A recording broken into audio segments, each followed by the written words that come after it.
million people, including some in my own family. And I strongly and unequivocally condemn all forms of anti-Semitism. In addition, it is imperative that Congress, representing the American people, makes clear our strong opposition to all forms of bigotry in this country, whether on college campuses or elsewhere, including Islamophobia, homophobia, racism, and the growing attacks against the Asian American community.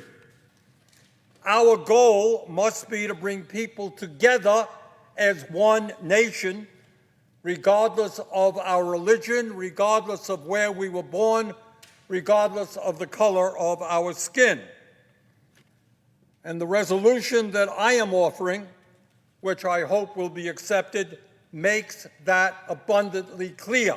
No to anti-Semitism, no to Islamophobia, no to all forms of racism and bigotry. And Mr. President, as we do our best to combat racism and all of its ugly manifestations, we must also hold our heads high and with pride as we honor the First Amendment to our Constitution, brilliantly developed by the founders of this country. And let me simply read, because some may have forgotten, what the First Amendment says. And I quote, "Congress shall make no law respecting an establishment of religion or prohibiting the free exercise thereof, or abridging the freedom of speech or of the press, or the right of the people peaceably to assemble and to petition the government for a redress of grievances," end of quote. That, Mr. President, is what a free country is about: the right to disagree with government and the right to protest. And those are rights that every member of Congress should respect, no matter what one's political point of view may be. Mr. President, I happen to believe that protesting injustice is part of the American tradition, going back to the very founders of this country, and has played a fundamental role in recent decades in the fight to overcome racism, sexism, homophobia, and other forms of discrimination. I would remind my colleagues, for example, that the success of the civil rights movement was due in large part to sit-ins and occupations where young black and white Americans bravely took up space in private businesses, demanding an end to the racial discrimination and segregation that existed at that time.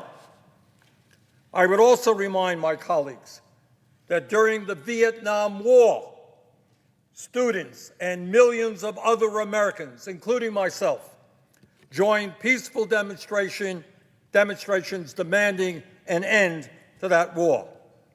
Maybe, just maybe, tens of thousands of American lives and countless Vietnamese lives might have been saved if the government had listened to those demonstrators. And further, let us not forget those who demonstrated against the failed wars in Iraq and Afghanistan. Maybe those protesters should have been listened to as well. You know, despite what some people think here, government policy regarding wars is not always right. In fact, in recent history, it has mostly been wrong. Mr. President, I do find it extraordinary, both tonight and listening to my colleagues, and what I have heard for many months now, that this body is very quick to bring forth bills and resolutions condemning student protesters. But there has been minimal discussion about what these young people are protesting. And that is rather extraordinary. I didn't hear one word of it tonight. What are they out demonstrating about? What have millions of people gone to the streets and talking about. So let me take this opportunity to do just that.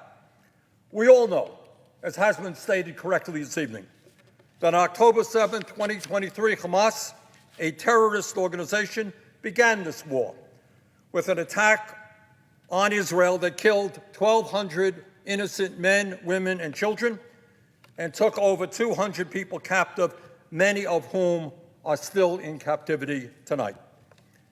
I think all of us believe, and I know that all of us believe, that this horrific attack must be unequivocally condemned. And I believe that all of us understand that Israel had the right to defend itself against Hamas.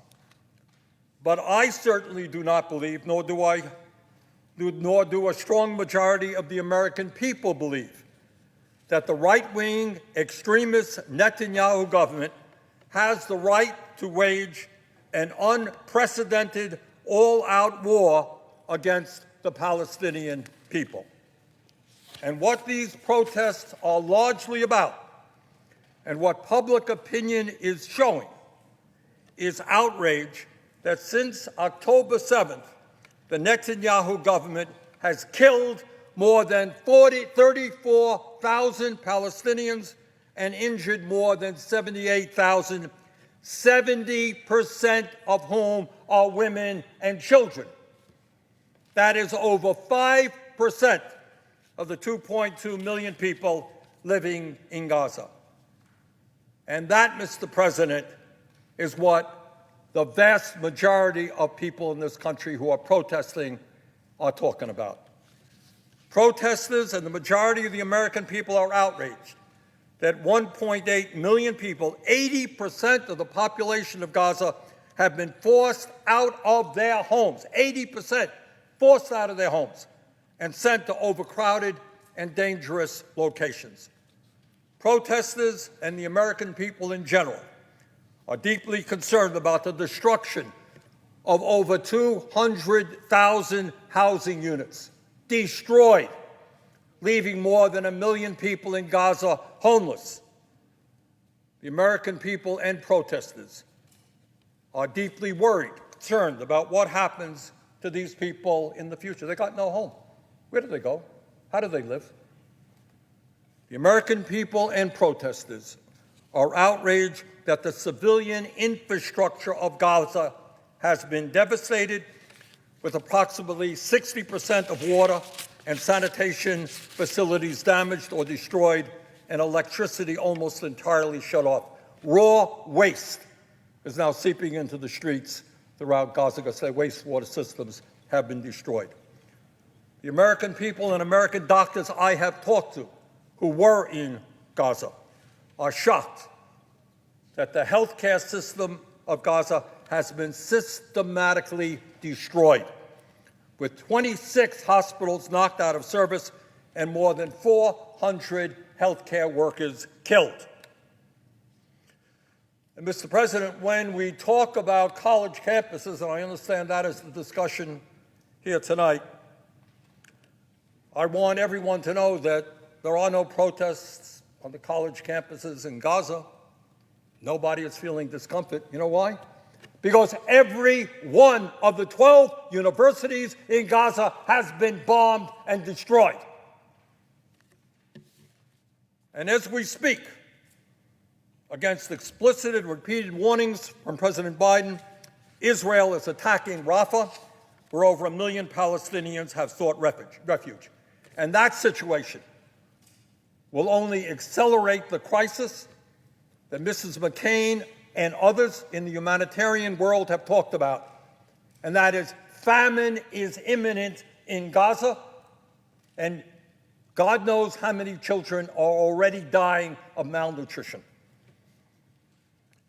Mr. President, the fact of the matter is that some 67% of Americans, according to recent polls, support the United States calling for a ceasefire, and 60% oppose sending more weapons to Israel.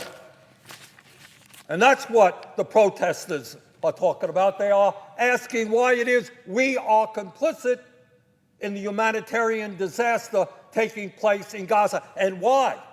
Well, we got hundreds of thousands of people homeless throughout this country were given $20 billion more to the right-wing extremist Netanyahu government.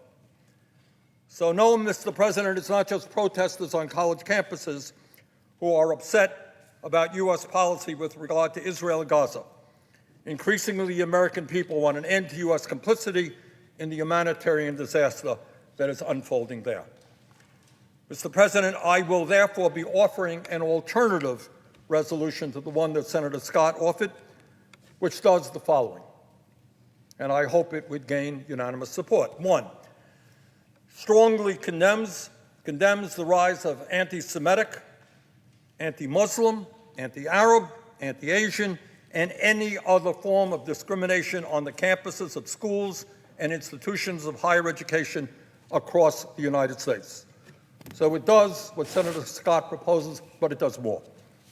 Number two, strongly affirms Congress's support for the First Amendment to the Constitution and freedom of speech and dissent. Three, strongly supports the right of students and all Americans to peacefully protest.